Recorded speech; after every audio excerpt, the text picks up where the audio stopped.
chaîne des valeurs Mourchid TV yéen ñu ko safoo di ko suivre rawatina yéen ñi nga xam ni yéen a taamu seen émission interpellation ñu ngi leen di nuyu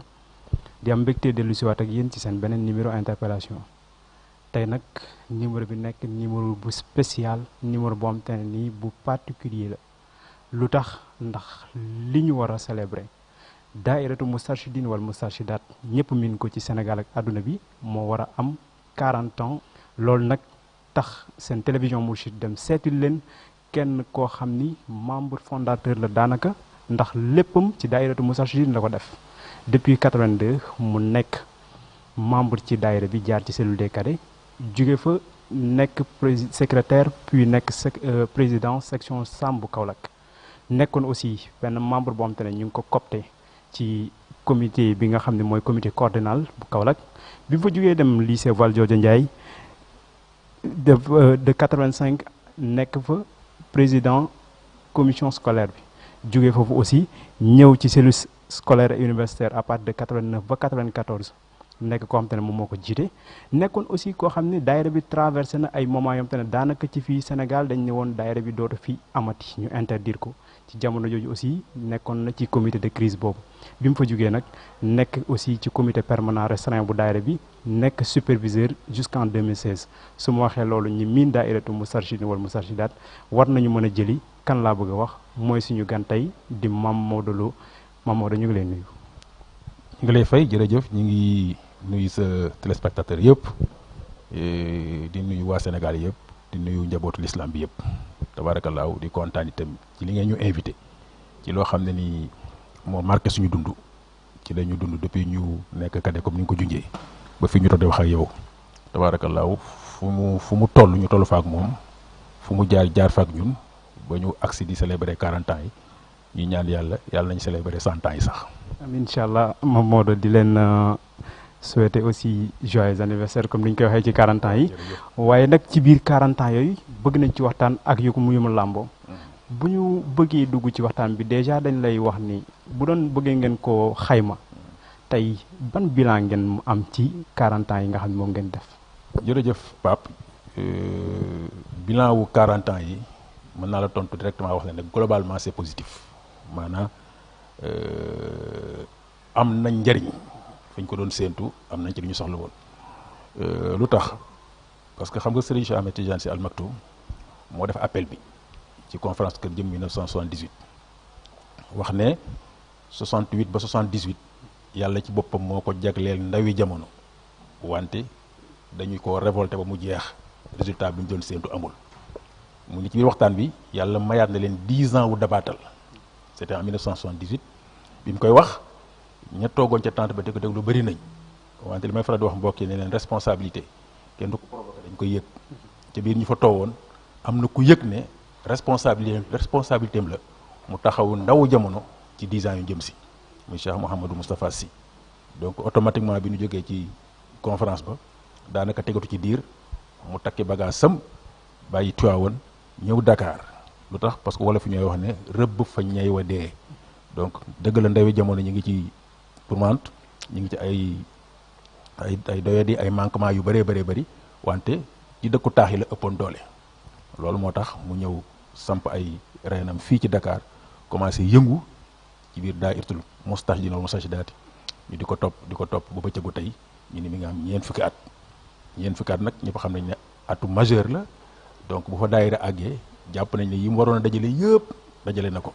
donc li ci des ay taxawaay la yoo xam ne ci kàttan la xëy na ci biir waxtaan bi dinañ ci mën a dellusi. dañ ci dellusi bu baax a baax xam naa bilan bi kon jàpp nañ ni lu positif la. mais bilan boobu noonu comme ni nga ko waxee léegi am na ci yoon wu mu jaar. yoon woowu nag la ñu war a waxtaanee parce que daairatu Moustarchidine bien que ni junj nga léegi que ni dafa am période bu ñu mayoon ndaw ñi ñu foowee ko. mais bi muy commencé dëgg ci biir Tivaouane. tey jamono jooju nu Tivaouane meloon ak daayira bi naka la fa fexe ba imposé wu fa. waaw xam nga. dañuy wax sax ne avant 78 doon nañ tudd daayiratul Moustarchidaat muy daayira sët yi sët suñu Babacar yi ñoom ñëpp en tant que sët ñu bokk ci mais daayira bi en tant que mission maanaam bu war a song société bi nag mu génn ay sët mais jëm ci mboolem kuy ndaw parce que Cheikh Ahmed Tidiane Sy ndaw jamono la wax du waa Tivaouane kese du waa Ndar kese du waa Kaolack kese du waa Ndakaaru kese du waa Thiès kese ndawu jamono donc ëpp na sax Sénégal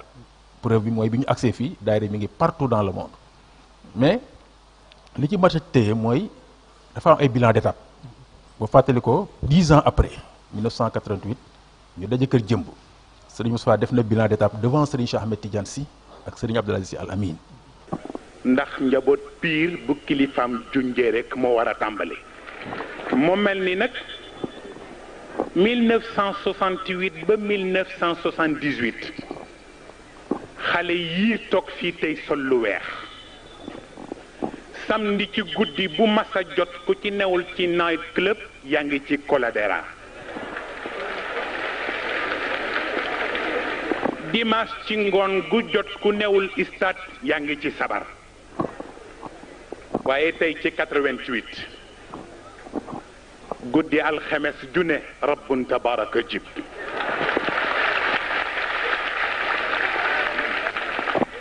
ngoonu takkusaanu ajjuma gune nasiril xaqi bil xaqi jib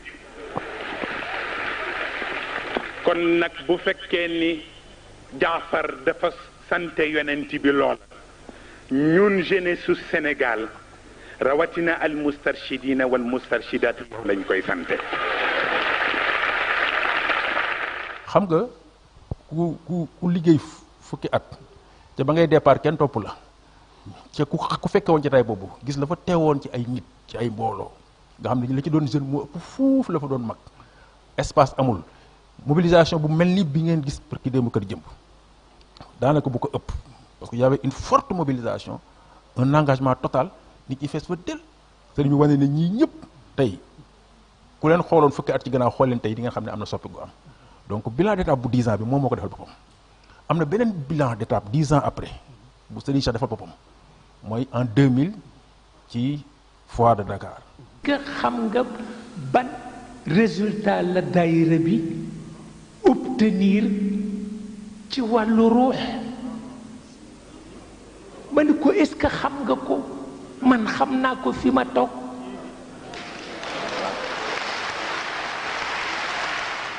boobu satisfecit doyoon na pour suñu faasa teg fi daayira bi ca nekk ci leneen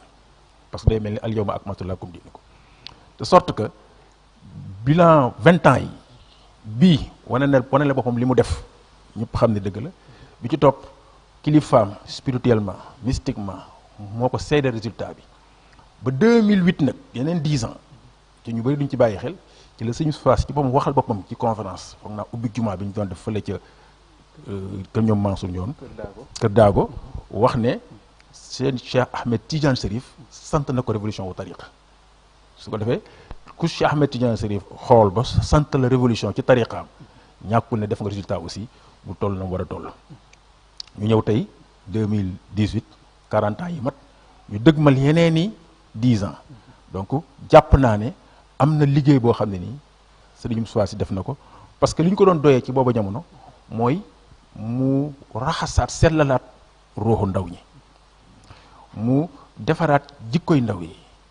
mu tegaat ndaw ñi ci yoon woo xam ne nii yaakaar mën na am ci ne mën nañ taxaw diine mën nañ taxaw penc loolu nag defee wu ko nag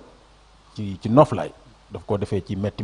defee ko ci taxawaay xam naa mooy li nga xaw a. moo tax sax ma bëgg nga dellu si waat ci. wax ñu moom bi muy dem ci départ bi. parce que li mu dund nii laaj na ay moyens. laaj na aussi effort laaj na lu nekk. sëriñ bi ci naka la ko jaaree ba mun a teg daayira bi ba samp ba mu dëgër ba mën a yegg si fii. waaw xam nga foog ñu nangu ne tamit mbiru yàllaa ngi ci maanaam am na ci loo xam ne nii bu ko nit mënee rek. c'est que yàllaa ko dimbali alquran wax ne ne li tuxrija naasa mina zulumaati ila nuur mënul nekk illaa bi izni rabbihim wante ndigal boobu jàpp naa ne ci li ko dimbali la bokk beneen bi ci des mooy dimension intellectuelle bu maîtriser wul woon jamono maîtriser diine te diine buñ koy wax alquran moo tax ñun ñëpp d'accord nañ ne am na lu ko yàlla defal ci alquran am na lu ko yàlla defal ci xam-xamu jamono mu am possibilité wu expliquer diine ci vocabulaire bu ndawee jamono mën a dégg parce que intellectuel de la langue française la intellectuel de la langue arabe la mais aussi intellectuel de la langue de communication bu Sénégal yi mooy la wolof donc bu dajalee yooyu ca soppi nit ci kaddu lay jaar kaddu googu yàlla dimbale ko ci yi nga xam ne instrument yi nga xam ne moom la jamono laaj pour def ko yàlla may ko ci donc mu boole koog nangoo sonn sawar sacrifier temps am sacrifier mën-mënam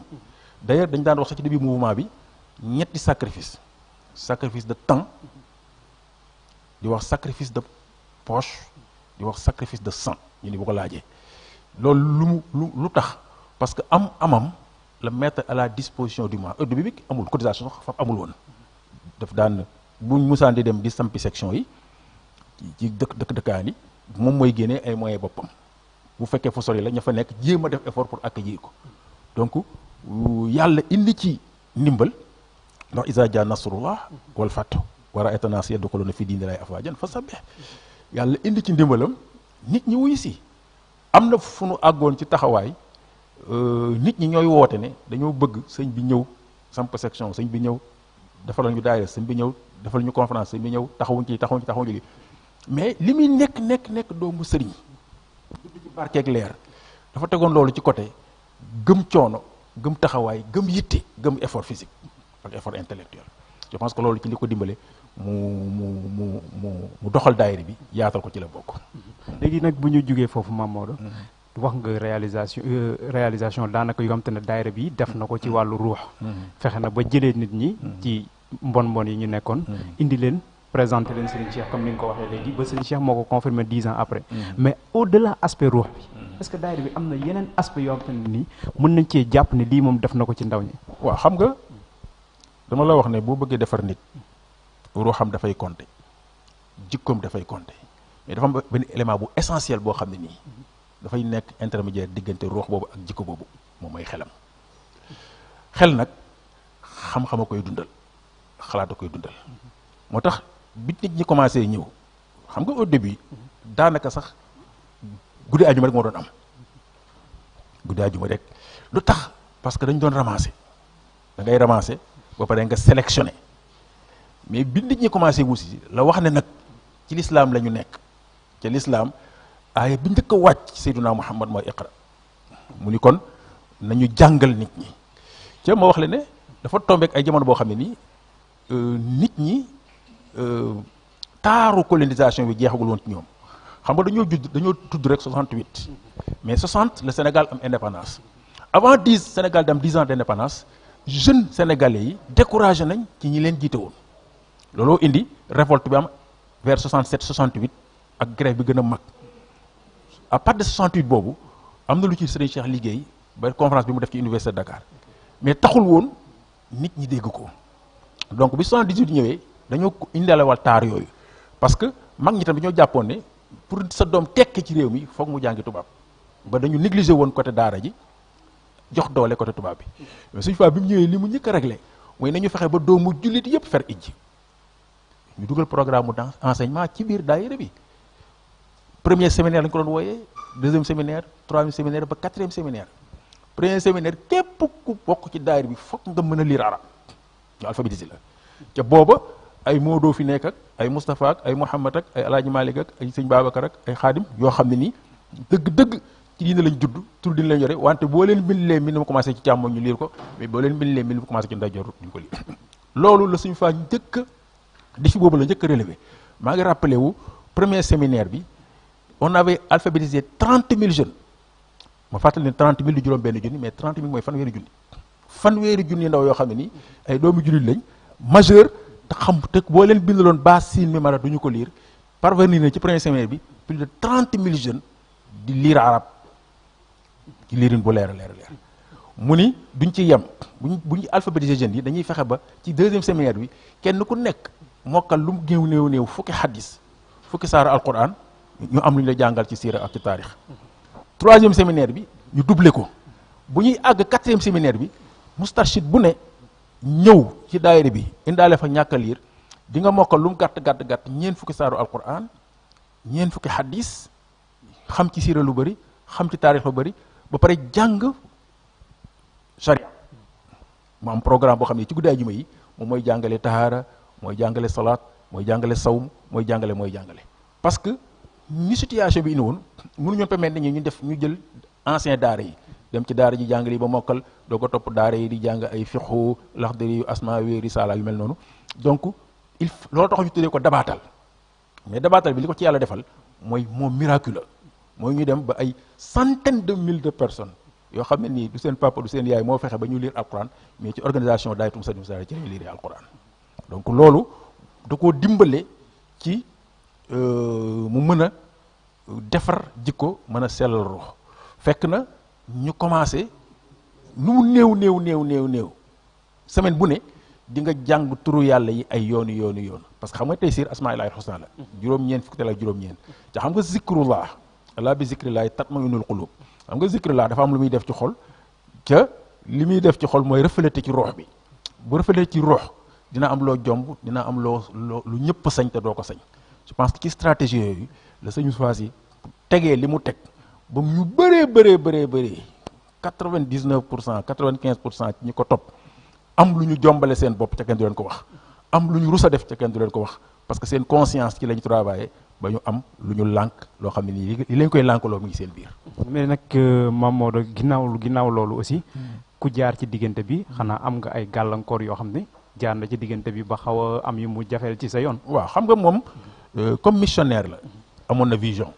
gis nga bi ñu déparé 78 avant 10 ans yi mat mu xam ne am na résultat bu tegu ci loxoom commencé na préparer yeneen 10 ans yi maa ngi rappelé wu 1985 mu ni coordination bu nekk xam nga daay bi ñu demee ba muy commencé dox dañ ko institué en coordination bu ne demoon nañ ba mat 18 coordination bu ne mu ngi nañ fa tànn 10 jeunes yoo xam ne seen tranche d'âge dafay nekk diggante 18 ans ak 22 ans jàpp 23 ans ñun ci boobu ci lañ bokkoon ñuy 180 personnes ñu dispersé ñu jël ñi dëkk Kaolack indi Thiès jël ñi dëkk Dakar yóbbu Mauritanie jël ñi dëkk Tëngéej yóbbu Tamba et cetera ñu tasaaroo ci biir Sénégal kenn ku nekk dëkk ba mu dem mu confronté ak ña fa nekk di jeune ñuy def ay séances de travail ci programme daayira bi fan lañ jëm lan lañ bëgg a def qu'est-ce qu'il faut faire fekk booba mi ngi prévoir beneen génération buy ñëw parce que maa ngi lay rappelé wu ne bi muy lancé mouvement bi en 78 ñu ëpp ca njëkk wuy fekk na ñëpp majeur loolu tax ñu woowee ko dabaatal waaye majeur nag ca feroo ijji majeur ci doo respecte ponk julli yi majeur ci doo respecte waxtu julli yi majeur ci doo xamoo dara ci diine am na lu ko gën moo tax effort bu njëkk foofu la dellu bi 10 ans yi mat fekk na benn génération fekk si ñooñu liggéey bi àgg foo xam ne nii tabaarakallaahu dina jafe woon trop pour gàllankoor akati ko parce que ña fa bokk ñoo bëgg mu dem xam nga mbir ki nga ko bokkal bu ko yéenee mu dem dini ko ca day jafe moo tax gàllankoor yooyu nga junj am na parce que en partir de 1988 commencé na am ay jafe-jafe mais jafe-jafe yi mënoon nañ koo delloo ci lu naturel parce que interprétation bi ñenn ñi doon def ci mouvement bi moo indi yenn gàllankoor yi xam nga fii réewu aada la ñu dem ba jàpp ne ca ma fàttali encore une fois que ne Serigne Moustapha Sy ndaw jamono la doon liggéeyul woon ak ndawu Tiwaawan liggéeyul woon ak ndawu Tiijaan doon liggéey ak ndawu jamono donc tey am na ku ci bokk moo ko dugal xëy na ci yoon wi wante ba muy ñëw bokkul woon fenn loolu moo tax interprétation amoon ci est-ce que kii lay liggéeyal est-ce que famille yam lay liggéeyal est-ce que nangam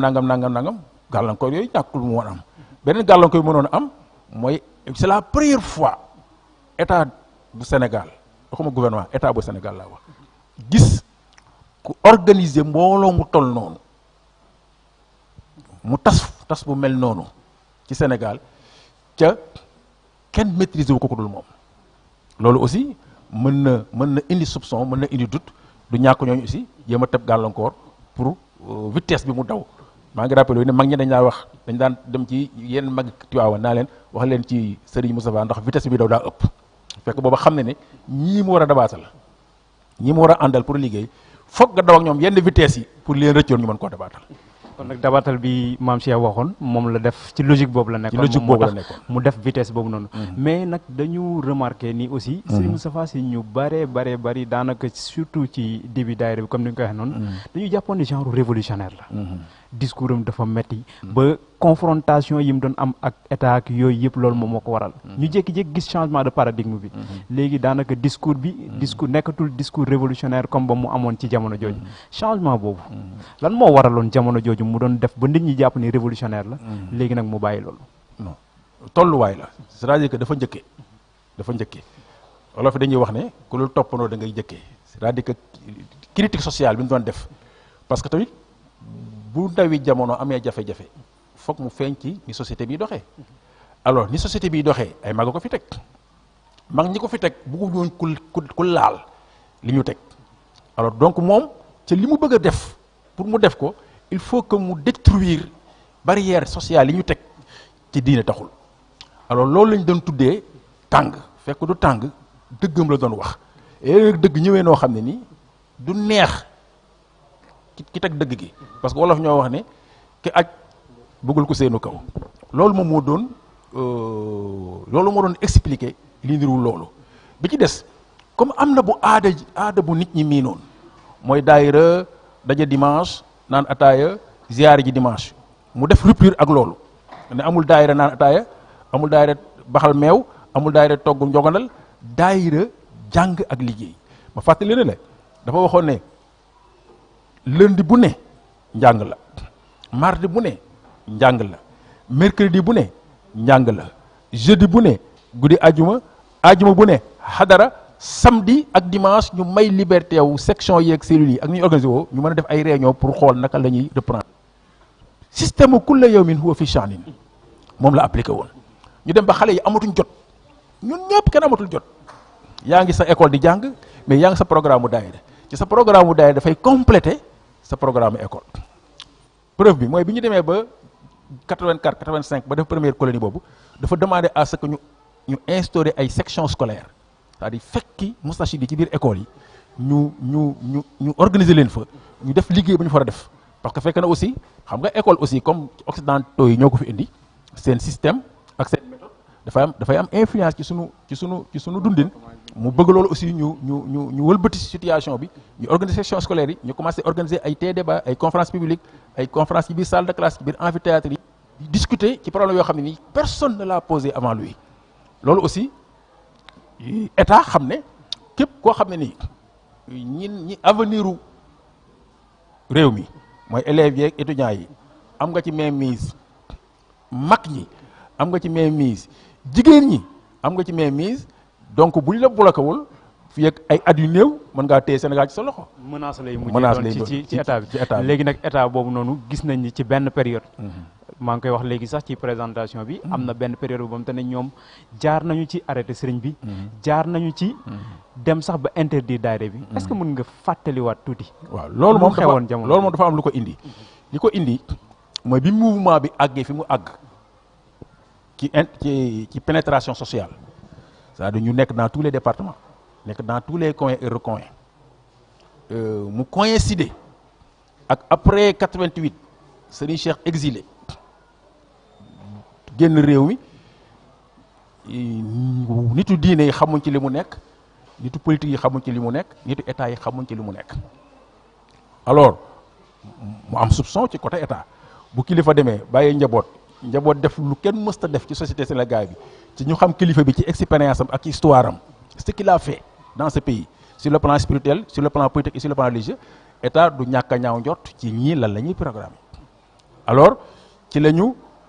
ñuy waajalee ñoom yoo xam ne nii nañu déstabiliser moralement ñii ba bu ëllëgee suñu tuddee dara population bi di leen ci fekk si alors ci la amee benn article bu ñu bind ci Serigne Cheikh Ahmed Tidiane Sy benn journal bu ñu doon wax la marche du continent moo ko bindoon def les magouilles de Seydi Cheikh Ahmed Tidiane Sy alors bi mu bindee article bi fekkul Serigne Moustapha Sénégal mais Serigne Moustapha fa mu nekk ci bitim réew fi la gëstoo ba xam fan la article bi jógee mu ñibbisi jël ay responsabilités ma xam nga wax naa la ci conférence bi ne responsabilité kenn du ko provoqué dañ koy yëg mu jël ay responsabilités am parce que ki santaane article bi ak force am ak pouvoir am bu nu ko bàyyee mu am li mu bëgg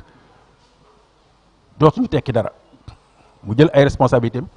def conférence bi mu def ci Thiès tuddee ko na mu ko tuddee woon l'islam le monde et nous tabaarakallaahu mu pare mu jur écho fekk ñu ngi jub ay élection 1993 mu jur écho yu ngand sénégalais yëpp boobu xam nga média meregul nii mais cassette yi nit ñi dañ la daan dàqe pour jënd ko dañ la daan fekk ci section yi naan jox lañu cassette yi parce que c'était la première fois ñu gis benn autorité religieuse bu tenir en haleine toute une population pendant 4 heures de temps boo commencé di déglu ba ca fin ba doo bëgg a bàyyi alors cassette bi ñu mujj ñun sax dañu dàqe dañuy wër ci section yi pour di nangu cassette yi ndax bañ ñu dégg alors juste après élection topp ci élection toppee mu opposé régime bi fi nekkoon mu doon le régime socialiste Abdou Diouf nekkoon à la tête après élection yi ak lañ ca def yëpp ñu xam ne kii il est resté intact au plan intellectuel au plan moral et au plan mobilisation mbooloo ñu ni donc lii kenn du ko bàyyi mu continuer ñu commencé teg ay actes bon après élection présidentielle yi dafa jur élection législative yi mu indi ñu assassiné benn kilifa loolu aussi jur beneen situation sëriñ bi addu ci parce que boobu mi ngi jàppale maître Ablaye Wade boobu kenn jàppalewul maître Ablaye Wade moom moo jàppale maître Ablaye Wade de manière flagrante nëbbutuwul deful dara di dem ci meeting yi ñu jàpp ne mooy sëriñ bi njëkk a commencé dem ci meeting yi sol kabam sol vestam sol jiinam di jël micro bi di exprimer wu lu politiciens yi mënul woon waaw ci la demoon ba théoriser ñetti crise yooyu crise de compétence crise d'autorité ak beneen crise ba loolu ci ba ñu xam ne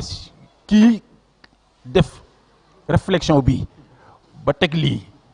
li mu dajale ci bopp bi bu ko boolee li mu dajale ci mbooloo bu nu ko boole ko situation mën naa am ñu arrêté ko. léegi nag ci diggante arrestation boobu daanaka sëriñ bi nekk na fa 93 ba 94. mais ci biir arrestation bi dafa am benn partie bu ma bëgg ñu taxaw ci. parce que sëriñ Moustapha Sy ak daayiratu Moustarchidine dañuy dégg à chaque fois bu le 16 février ñëwee. ñu leen di tudd ci événement 16 février. ndax mën nga ñu wax événement 16 février déjà. nga rappeler ko tuuti mais wax ñu aussi ban part la ci daayira bi amoon ndax sëriñ bi moo ko doon commandé de ànd ceeg ñoom ba daayira bi def la ci am yëpp. waaw lu may metti la à chaque fois 16 février su ma déggee rajo yi di commentaire da ngay xam sax ne d'abord que journalistes yi koy wax fekk wuñ ko ñi leen nettali histoire bi xamuñ ci dara 16 février du lu Moustarchidine def gis nga bi ñu paree ci élection législative yi ba assassinat wu Maître Sèye am dafa jur leneen mooy dévaluation du franc CFA am front syndical yëpp jóg parti opposition yëpp jóg ñu def benn jonction ñu créé lu ñuy wooyee confédération des forces démocratiques CFD ñoom maître Ablaye Wade yi ñoom Iba Der Thiam yi ñoom Dansokho yi ñoom Landing Savané yi ñoom Bathily ak syndicalistes yëpp ñu bokk créé lu ñuy tuddee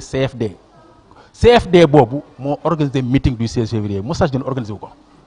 Moustarchidine dafa bokkoon ci force sociale yi wax laa ne la affaire bi tuddul woon confédération des partis confédération des forces démocratiques Moustarchidine bokkoon ci force sociale yi nekk membre ci CFD participer ci meeting bi mais CFD moo organisé meeting bi demande d'autorisation ba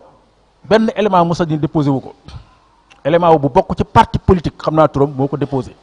ñu autorisé ko meeting bi am fii ci Centenaire meeting boobu dégénéré jur la mu jur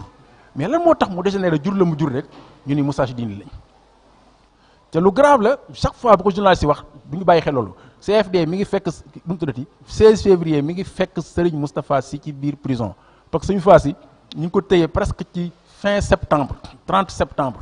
93 lañ ko téye ba presque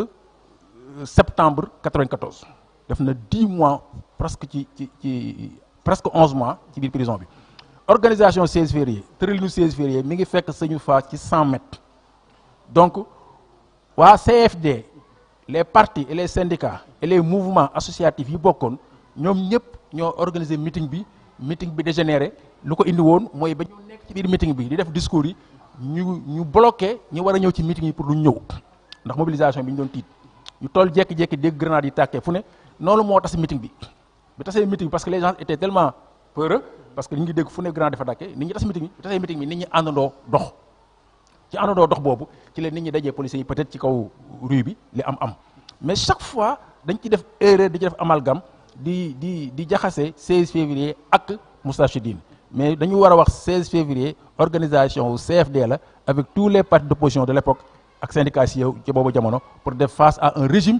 boo xam ne nii tegoon na Sénégal li ñu àttanul woon. je crois que téléspectateurs yi dégg nañ la kon nag ñu bàyyi xel loolu parce que li mu wax c'est fondamental. donc bu ñuy jël yenn événement yu mel nen di ko teg ci deru ñenn ñi. nañuy vérifier l'information ba mu leer. moo gën ñu koy jox ñoo xam ni. du ñoom ñoo ko def. mais Mame Mamadou bu ñu bëggee continuer ba tey ci suñu waxtaan nag. dafa am benn constat bu ñu def. mooy Serigne Moustapha Sy à chaque fois régime bu ñëw. c'est comme si Serigne bi moom dafay nekk à l'opposition même su fekkee ni avant ngay jot régime bi daf la doon appuyer lu tax chaque fois mu mel ni ku am ak problème régime bi nekk en place. waaw explication bi mën na neex a dégg sax c'est-à-dire que état toujours comme contrôler lay bëgg alors que am na ñoo xam ne pour ñoom seen liberté dafa sacré c'est-à-dire que suñu face c'est ça son problème pour moom sa liberté dafa sacré. La liberté de son mouvement dafa sacré donc parce que doo sonn ci benn mbir ay at ba yàlla jox la ci résultat bi mu la ci jox xamuñu tey ñaata cadre ñoo soqe ko ci mouvement bi nekk ci biir Sénégal ci milieu enseignement bi ci milieu santé bi ci milieu administratif bi fu ne ay nit ñoo xam ne nii def nañu ay jéego ci daayira bi jëlee nañ fi loo xam ne nii moo tax ñu mel nañu mel. mouvement boobu continuer ci mission mooy fekk mi ngi fi ku ñëw bokk ci moom dina fexe ba sa ruux sell dina fexe ba sa xol laab dina fexe ba sa xel leer alors liggéey boobu bu nit ñëwee parce que jamonoo ko indi état yi gouvernement yi dañuy dem état des fi gouvernement yi ñoo am problème ak moom mais ci état moom ci état def na ci loo xam ne nii gouvernement yi sax defuñ ko ci parce que am na ñoo xam tey jii ñi ngi liggéeyal état lu toll ni ñëy ca la leen inspiré modeler seen personnalité bañ koy def ak teddanga ak teraanga ña ngi ko jàngee ci biir lii donc ci côté boobu moom defal na état sax lu ay chef de gouvernement defalul état parce que am na ñoo xam ne ni situation moo ñëw ak circonstance politique rek ñu parachuté leen ñu doon li ñu doon alors kooku nag nga xam ne day ñëw dem te yow da ngay des xam nga am na ko waxoon Serigne Cheikh ne ko di nga fi dégg ancien ministre ancien président mais doo fi dégg ancien chef religieux wala ancien marabout alors ki nga xam ne moom dafa prin fii lay nekk ilaa yomi di tant que yàlla nga ko may bakkan mission bi jeexul munul jël boppam teg ko ci loxo yi koo xam ne nii balaa yàgg mu jeex kon boo defee loolu dañ lay asaaloo mooy ku ñëw def la ko neex dem keneen def la ko neex dem loolu lay jéem a sauvegarder loolu lay jéem a protéger loolu nag souvent moo dul neex ki bëgg loolu su ko defee mu am soupçon am doute am ñaaw njort te boo amee doute ci nit ak ñaaw njort nit ba dëkkal ko fa mu dëkkul ca mu xam fa mu dëkk moom su amee ful la du la lijjanti day lijjanti ay mbiram loolu je pense souvent mooy créer contentieux bi mais du parce que dañu bëgg rek créer ay problème am na ñoo xam te ne dañuy wax ni parce que ñoom li ñuy soxla ci état bi la leen état bi joxul état bi day jox ñeneen ñu joxu leen wala yooyu est-ce que dafa am problème de moyen wala problème mu finance boo xam te ne moo nekk ci diggante bi. mën na am ci sëriñ si parce que globalement. parce que moom des fois dañ koy classé naan sëriñ yëpp la ñuy jox ak jox nañ ko yooyu est-ce que mën nga ñu ci appui ay non fii li ma xam ba xam ko te mu wóor ma mooy mouvement Moustarchidine activités yi muy mëne yow nga mën koo seede ñi may déglu mën koo seede xam nañ ne bu génneewul ci moom ak ñun duñu ko mëne parce que kenn du aj sa ëllëg ci ku dul yàlla te yàlla ñëpp la fi nekkal donc mais dañu nekk ci réew moo xam ne ni désinformation ak amalgame ak confusion daf leen neex moo tax dañ naan ñëpp a yem mais xam nañ ñëpp a yemuñ am naa sama benn bokk bu naa wax ne fii Sénégal ngay gis ku jël benn pot dugal ci or dugal ci përëm dugal ci jamaa dugal ci fer di yëngal naan yëpp métal la fekk yëpp du métal bu yëpp dee métal yi wuute nañ mais ñoo def exprès def ko parce que tamit ki am force boo ko joxul soo ko bëggee déstabiliser da nga koy waxal lu tax nit ñi ñaaw njort ci moom mais am na ñoo xam ne ni seen conviction ak seen organisation moo leen permettre maanaam moo leen may lu tax lu nit mën a wax ci àdduna la nu yëg rek mooy dëgg ci ñoom donc yooyu moom am na détails dañ koy wax parce que dañ koy jëflante ak nit ñi mais xam nga Serigne Cheikh amul lu ñu ko waxalul fii ba mu xëy ci 20 ans yu mujj yi mu def série sortie depuis 1995 ci lay expliquer état étape par étape conférence par conférence dundam ba keroog kër jëm 97 bi mu naan keroog la ma Famar Ibrahima Sagna wax ne sa baat ne poto c'est-à-dire que yoroloo dërëm kenn et pourtant lu ne wax nañ ko fi sa ko sim nii la demee leneen nii la demee parce que nit ñi mënuñu comprendre nit ku am fayda di sëriñ yomb nekk fi nga bàyyi fi yomb dem ci jafe-jafe mooy góorgóorlu ci sa wàllu bopp ba li nga bëgg a defal nga defal ko je pense que fii bi ñu koy inauguré dafa waxoon ne dërëmu naan dugg fi dërëmu état dugg fi loolu moo lay xamal ne confusion mën na bëri wax mën na bëri wante ku ne am nga yoon woo tracé woo xam ne ba nga ko tracé ba léegi wàcce woo ko donc loolu mën nañ ko wax ci cadre man nag dama seetlu beneen affaire boo xam te ne Mame Maodo aussi bëggoon naa nga apporter ci ay éclairage moom mooy dañuy seetlu ni daayira bi événement majeur yu muy def surtout wala sortie yu mag yi nga xam ne moom lay def moom saa yu ci jógee dañuy dégg dans la presse sama mbokk waa presse yi dañuy relayer information bi te bu ñu ko relayer nit ñi dafa mel ni dootuñu déggati essentiel bi leneen la ñuy mujjee dégg ba yow boo amee chance assister ko da ngay laajtewu ndax li ma fekke woon ak li ñuy wax nii relation boobu am diggante daayira bi ak presse bi nanga ko ngoy jàngatee yow waaw xam nga suñu presse moom depuis mu àgg ci fi mu àgg ci bariwaay dañoo am lu leen gane si mooy sensationnel bi xam nga Serigne Cheikh dafa wax ci benn gàmm ne benn wëllëreem dafa ñëw ne ko sama doom dafay def étude ci journalisme et que mi ngi waaj a jeexal Serigne Cheikh ne ko baa gëmloo nga ko ne ko prophète la ñu tekk mu ne ko da nga koy gëmloo ne prophète la parce que ki fas yéene jox information ay téeméeri junni nit yi koy déglu te ci information mën na cee soppi seen gëm soppi ci seen xalaat soppi ci seen gisin bu yëgul ne responsabilité prophète la yor rek c'est que nekkul li mu doon maa ngi rappelé wu bu waxee loolu am na ci benn émission boo yem àjjuma oustaz Donde radiyallahu taala anhu daan ko def mu ci bref yi mu posé ci benn journaliste ne Serigne Cheikh nee na ay prophète ngeen loo ci xam mu falaa génn ca lu tax parce que ñun suñu kilifa yi dimension bi ñuy waxtaanee soo ko déggul da ngay am honnêteté intellectuelle jokkoo coog ñi leen miin ci waxin doo ko commentaire mais bu fekkee ne à chaque fois kilifa gu waxtaan ñun suñu kilifa yi duñu waxtaan sax te ay 3 heures de temps xanaa léegi la suñu waxtaan ay 2 heures de temps mais suñu wax ay conférence 4 heures de temps 5 heures de temps 6 heures de temps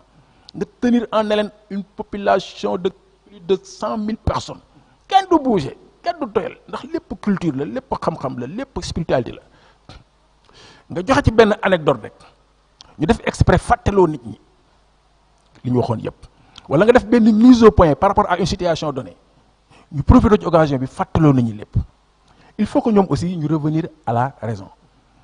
parce que tamit comme métier mi dootul profession mais dootul vocation mais problème mercantile la donc nit ñi li ñuy préféré mooy wax lu jaay seen mbir mais foog tam ñuy natt responsabilité bi parce que bëgg a jaay sa mbir bu la taxee nga waxal goru yàlla lu mu waxul bul xam looy fekki boo demee bàmmeel wala balaa ngaa dem bàmmeel mais nag jàpp naa ne fi communication àgg moo ko indi léegi ñaata site moo am kenn ku nekk bëgg ñu gis la ñaata journaux moo am hebdomadaire jamono yi nga xam ne dañu nekk ci dëgg liggéey bi dëgg benn journal moo fi nekkoon bu hebdomadaire mooy Soleil yi ci des ay bu quotidien muy Soleil mais ci des ay hebdomadaire la ñu woon nga xam ca demeewul woon nii intellectuel rek ñoo ko doon lire wante léegi jàng ak ñàkk a jàng tey ak revue de presse yi wala fal ko ci revue de presse tamit ñoom itam dañuy tànn yi nga xam ne ni mooy tax ñoom ñu déglu leen extra extra yooyu yëpp indi na ay jafe-jafe par rapport ak ni ñuy yóbboo kàddu kilifa yi mais tamit je pense que tamit am na beneen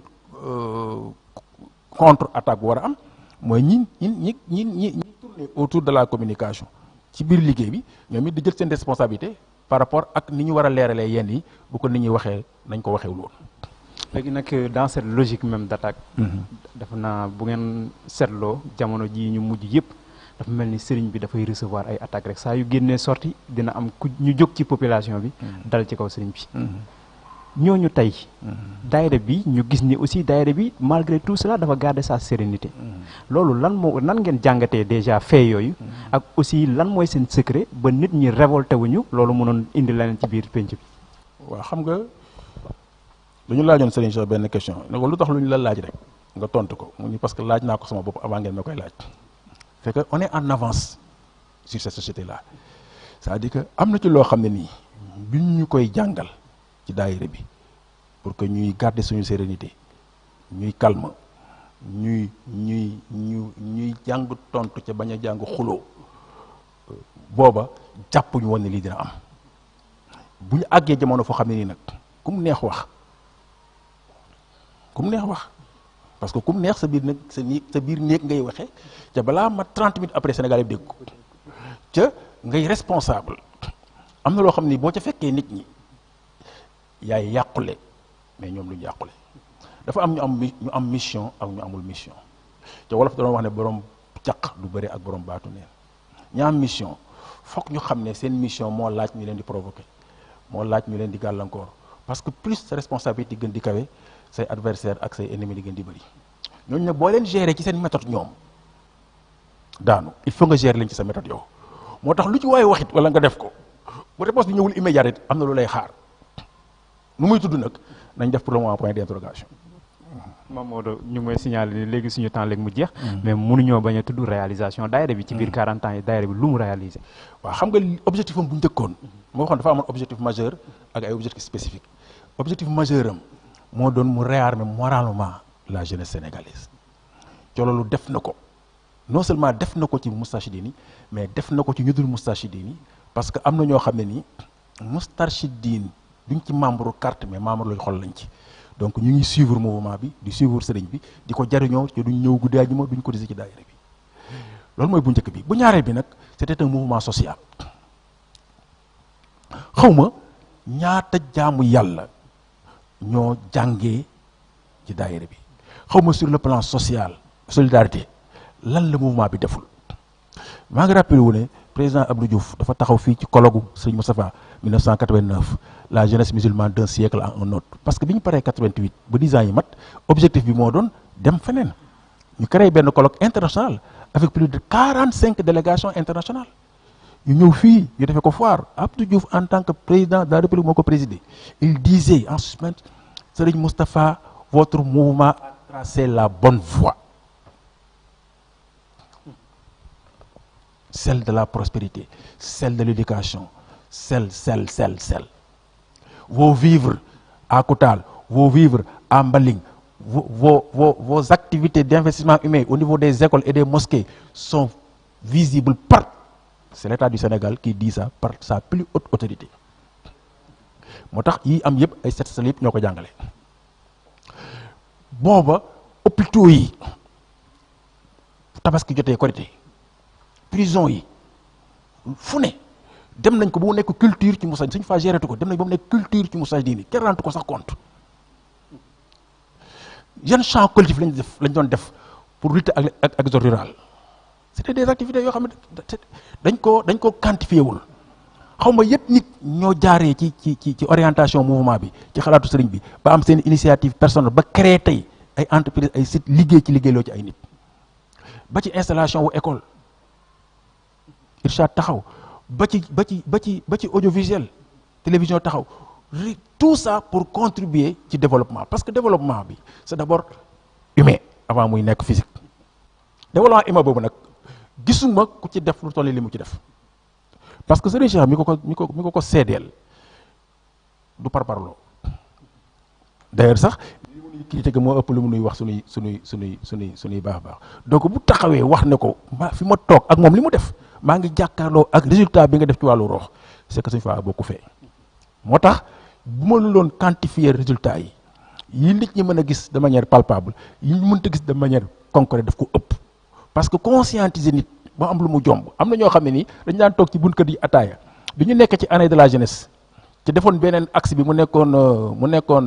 mu tuddati dañoo defoon nu mu tuddati investigation culturelle def action productive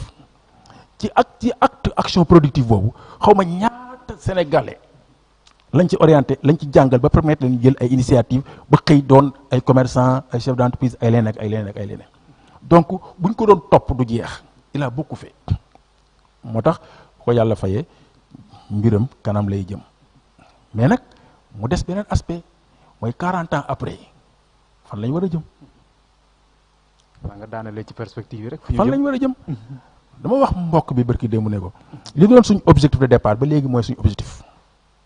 ma ne ko moo tax mouvement bi passé mooy avenir am mooy passé am mu ne ma da ngay philosophie ma ne ko déedéet gëw ma philosophie li ma gëm mooy lu wér mooy bi ñuy démarrer dañu fasu woon yéene nit bokk ci mouvement bi ba pare bonoti doyadi ñàkk jikko ñàkk culture loolu ba tey c'est à l'ordre du jour te yooyu boo ko dajalee mouvement bi du état mouvement bi cadre la